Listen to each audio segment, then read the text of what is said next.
after the Maryland game, they looked a little tired.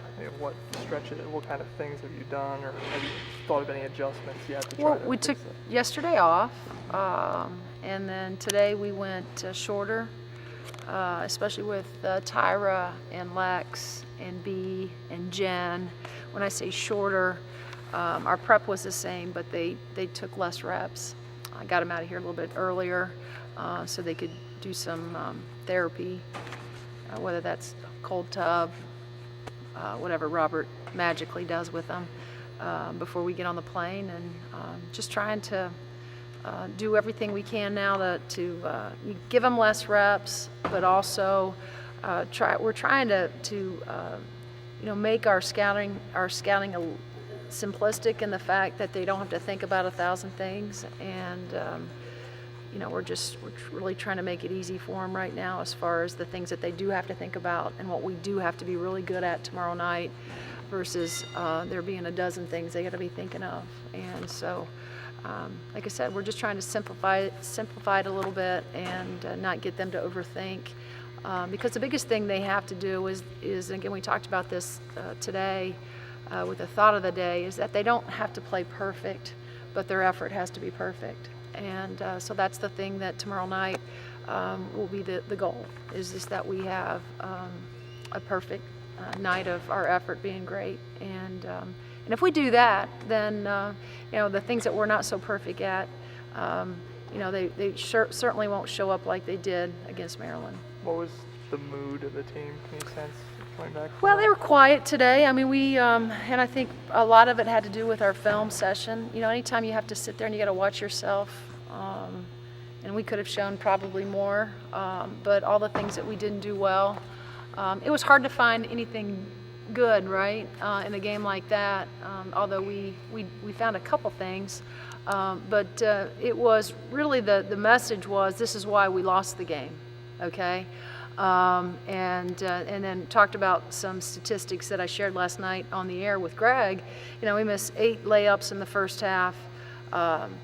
Cahill misses a short jumper in the paint.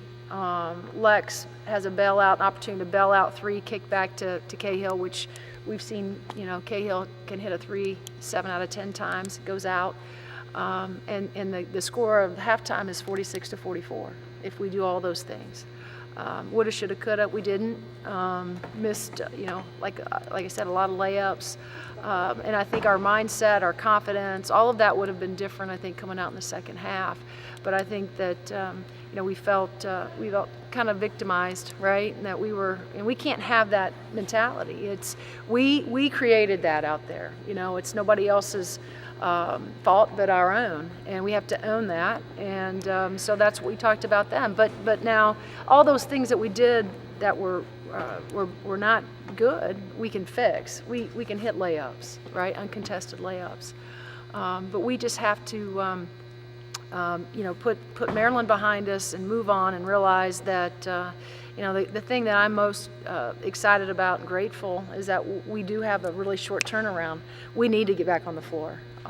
Tomorrow night can't come soon enough for all of us, our staff, our players, because we've got to somehow put Maryland behind us. And the longer we have to think about it and to remember, the worse that is, I think, for our group. So I'm really grateful that we have an opportunity to go to Rutgers and play tomorrow night so fast. What were the couple of good things? And John's trying to test me. Well, again, I think anytime the good things is that you have opportunities like high percentage shots like those layups, right? We felt like we did get good shots. They just didn't go down. And so there's always a silver lining that even though they didn't go in, we really felt like we got good looks. We executed at times when we didn't look as overwhelmed. I thought, defensively, I thought Darby came in, our scouting report defense.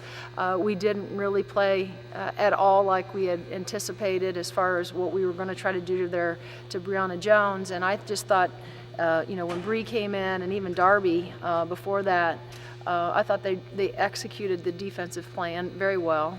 I thought Tyra's on-ball defense was better than it was against McCutcheon at Michigan State, and that was something that we really challenged Tyra with. Obviously Cahill was played, I thought, extremely hard, but again, uncharacteristic misses for her.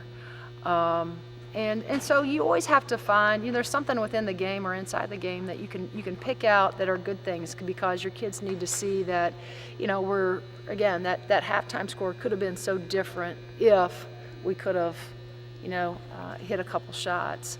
I thought the first 4 minutes of the game, defensively we looked sound. Obviously got a run out to begin the game.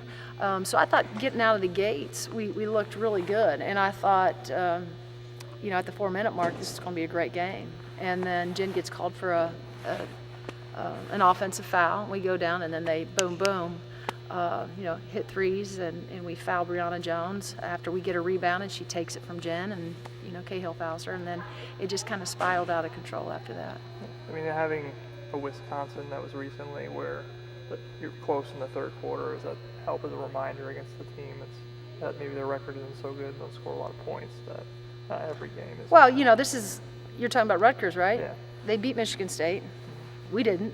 They played Maryland to an 8-point ball game at Maryland. Those are the things that you say. The record goes out the window, guys. You're at their place. They're on a 4-game losing streak, and they're desperate to win. And so, hey, reminder to you guys and to us, we're coming off of a 2-game losing streak. So it doesn't matter, because, like I said, any given night anything can happen, and. They know that. I just think that these guys are eager just to get back on the floor, because they want to right their wrongs, really. I mean, like I said, they had to sit there and watch it, and it's like, we are so much better than that. We are so much more capable than what we showed against Maryland, and they know that. And that's why I think that tomorrow night. There's no question that I think their effort level, their energy level, and all of that is going to be completely different, despite feeling as bad as we did yesterday. The sun still came out, though. Rutgers, they got pretty balanced scoring across, and they got 2 or 3 girls that rebound pretty well. Yeah. I guess what stands out, when you're looking at their athleticism stands out. They're going to probably, they've shown they're going to sit in the zone, 2-3 zone, whether it's a 2-3 or 3-2, but they're very active. They're very bouncy. They're very athletic. They can shoot it. They want to play fast in transition. They're just a little streaky from time to time, and so we have to make sure that we don't give them any kind of space. And the thing that they did against Maryland is they got really comfortable, because they hit a couple of them came out, hit a couple threes, and that made the rim look, I think, bigger for the rest of the group. And so they have the ability to do that, but I think defensively they're very, very active.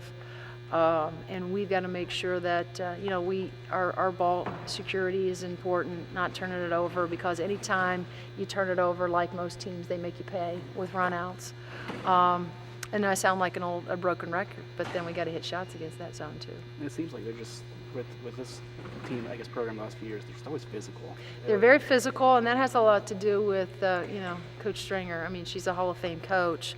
And she gets the most out of those kids. There's no question that they play with a little bit of a chip, a little extra ounce of toughness, because of the demands that she, I think, places on those guys. And there's no question that they are a product of her coaching and her mentality that we've seen over 30-plus years with her. Seems like they have a trio of guards that kind of take up the bulk of their minutes. Mm-hmm. How important is it going to be for Tyra and Carly to kind of step up defensively and help Alexis? Well, it's always important that they all step up, defensively. And like I said, we only, our defensive system is not complicated. Our goal is just to try to keep our guy in front of us, and some of us do that better than others. But you always have to rely on help, from your teammates. And that's what I think great teams do, is that they understand that all 5 of them guard the ball. And even though Carly's on the ball, she realizes that she's going to have help from 4 other people on the floor. And so it's always important that we show up every night to defend because, again, this is probably the most athletic team that we faced, that we will face in the Big Ten. There's no question about that.